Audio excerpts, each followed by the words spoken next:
Video number 4. Number 4.1.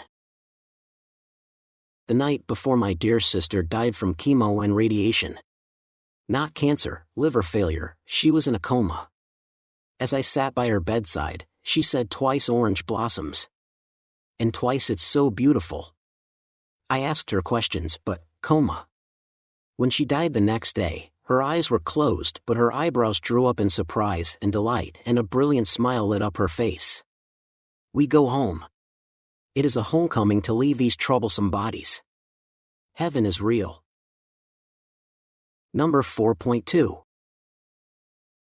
My father died in the mid-90s. He was at home in bed, my mother was lying on the bed next to him, his 2 sisters were also at the residence, but in the living room. I arrived and went to my parents' bedroom. The doctor was there and had given my father an injection. My father was heavily sedated, barely able to talk. I walked over to my mother's side of the bed and was standing there in silence contemplating life.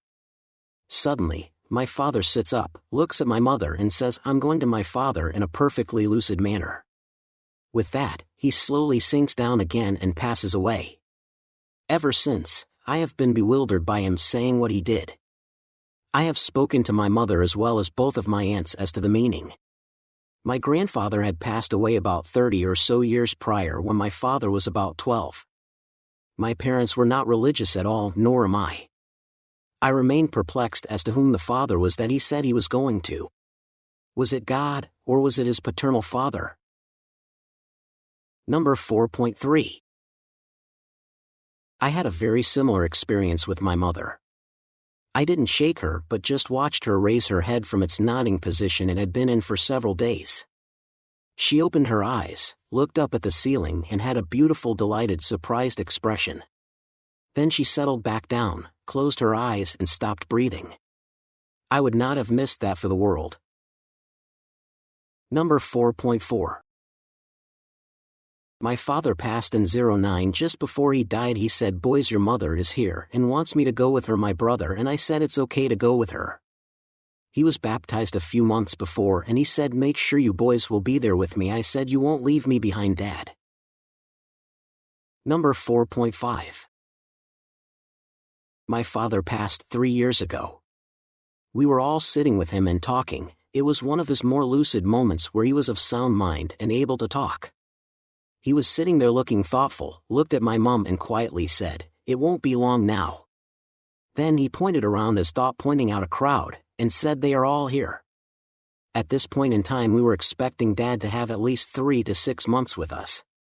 He ended up being with us for less than a week.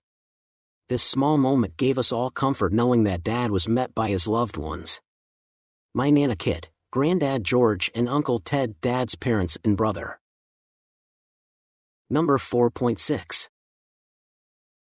When I was 18 and my dad was only 46, I had just eaten lunch with him and spent the afternoon watching golf. Tiger Woods was just starting out on the Pro Tour, 1998.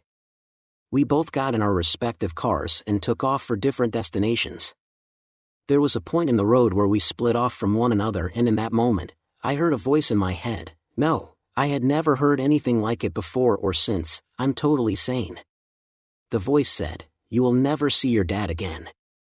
That freaked me out, but I dismissed it. 4 days later, my dad died in a car accident. He passed away around 8 p.m. on the scene of the accident. I found out around 11 p.m.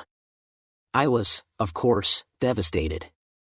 I could not stop thinking about knowing he was going to die and not telling him what I heard. Finally, my mom made me go to my bed to rest around 4 a.m.